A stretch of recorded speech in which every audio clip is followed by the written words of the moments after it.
Bonjour à toi cher spectateur, Black Beach d'Esteban Crespo.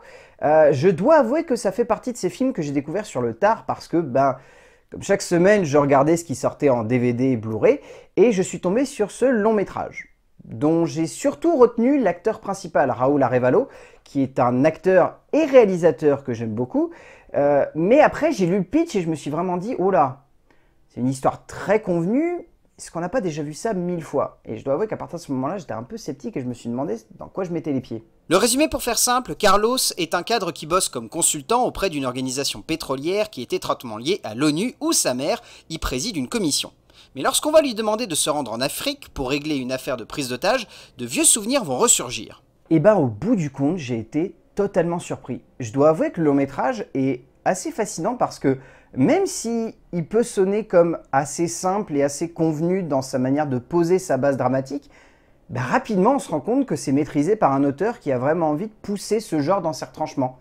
Et à partir de ce moment-là, le long métrage s'emballe et part dans plein de directions, et alors là j'ai totalement adoré le film. Je dirais pas qu'il est parfait, mais je l'ai vraiment trouvé particulièrement juste dans sa manière de se construire, parce que réellement le film commence comme étant un pur drame, puis part dans des accents de thriller, puis vire au gros film d'action, vraiment au gros film d'action avec une course-poursuite de milieu de film dont on parlera plus tard mais qui est extraordinaire. Et tout ça en fait me fait penser que, encore une fois, le cinéma espagnol est extrêmement intelligent. Parce qu'au-delà d'avoir des auteurs qui sont capables de mêler les genres, c'est surtout des auteurs qui sont capables de les maîtriser et de les emmener chacun dans un retranchement qui fait qu'un long métrage ne va jamais sonner, comme on a pu l'évoquer, comme un pot pourri.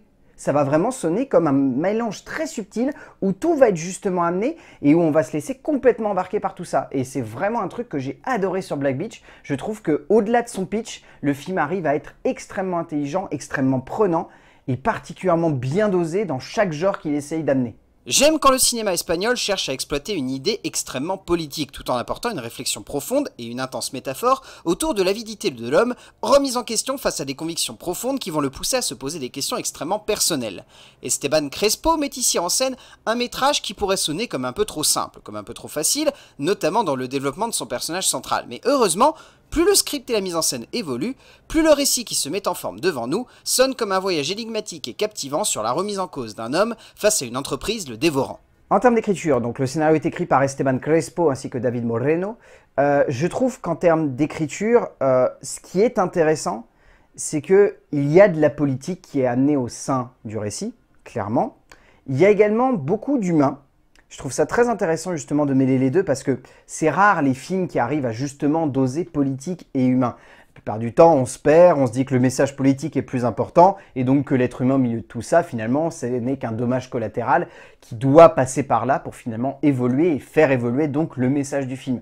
Et je trouve intéressant que Crespo et Moreno, ils se soient dit que le message politique doit également se combiner avec l'être humain. Donc par le biais de cette petite subtilité qui est de faire en sorte que littéralement notre personnage principal soit mi-chemin entre l'humain et le politique, parce que sa mère a un pied dans l'ONU et lui, il est plutôt dans les compagnies pétrolières et la gestion des êtres humains dans des situations de crise, c'est très intéressant parce que du coup, ça permet de combiner ces deux réflexions et de faire en sorte que le récit ne soit pas enfermé uniquement dans une seule possibilité, on va dire, de réflexion autour de la situation que va devoir traverser le personnage et autour de tout ce qui va le faire évoluer en tant qu'être humain. Parce que derrière, on va pas se voiler la face, le film est également une immense réflexion sur les affres du passé qui reviennent bouleverser la vie d'un personnage. C'est également un questionnement sur est-ce que je dois faire le deuil d'une vie passée ou est-ce que littéralement je dois embrasser cette vie pour potentiellement me faire pardonner mes erreurs. Donc tout ça est amené ensuite de manière très intelligente par les deux auteurs, et c'est ça en fait qui m'a vraiment surpris dans ce film. C'est que ce qui pourrait sonner à la base comme un actionneur un peu décérébré et rapidement sombrer dans uniquement des scènes d'action et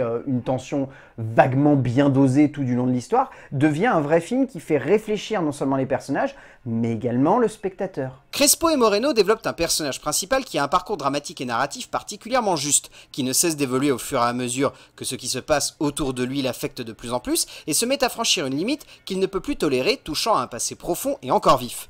Ainsi, ce qui n'aurait pu être qu'un simple scénario sous tension, devient avant tout le voyage complexe et noir d'un homme qui va devoir comprendre ses erreurs passées pour réussir à peut-être sauver les quelques personnes qui comptent encore aujourd'hui pour lui, et qu'il pourrait réussir à épargner face à une situation le poussant à sacrifier une partie de ce dit passé.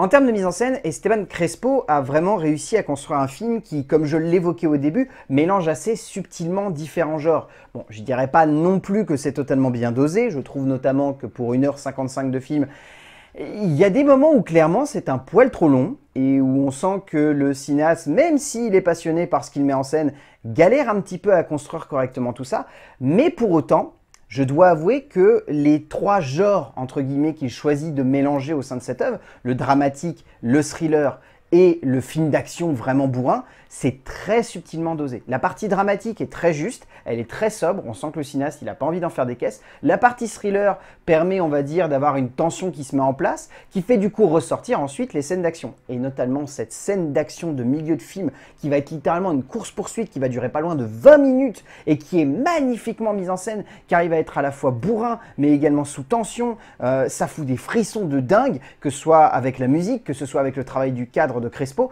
Tout ça est très intelligent et je trouve que vraiment le film arrive à aller au-delà de cette surface qui pourrait donner la sensation qu'il s'agit d'un actionneur décérébré. Ça arrive à être un bon actionneur devant lequel on s'éclate, devant lequel on se dit c'est bien dosé, il y a tous les genres qui font un bon film d'action et on se sent totalement embarqué par ce qui se passe. Crespo sait exactement comment construire l'avancée de son récit, ne se contentant pas simplement de développer correctement ses personnages, mais parvenant également avec un brio certain à mettre en forme une tension qui ne cesse de grimper, à l'image de cette fameuse scène d'action de milieu de métrage.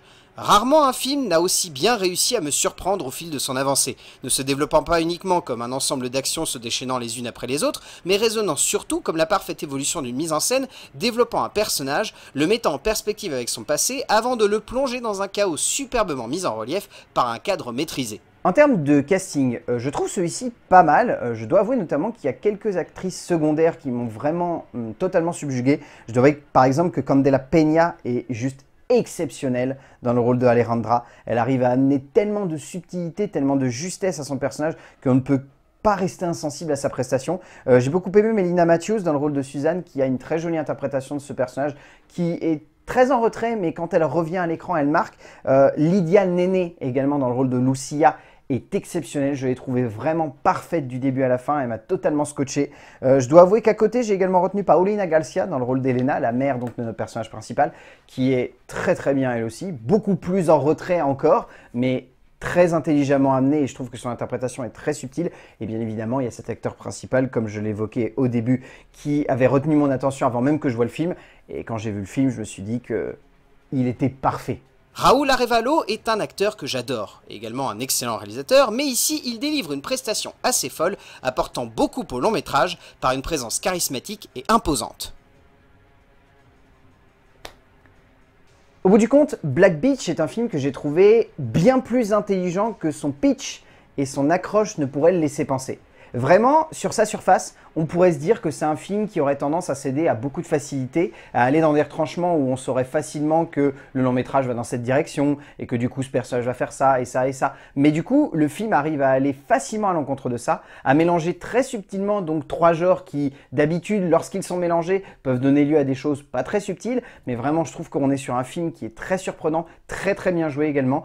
Donc si vous avez l'occasion de vous procurer Black Beach de Esteban Crespo, il est disponible en DVD, allez-y, c'est une jolie petite valeur sûre et ça prouve une nouvelle fois que le cinéma espagnol est un des cinémas les plus intelligents du monde. A plus!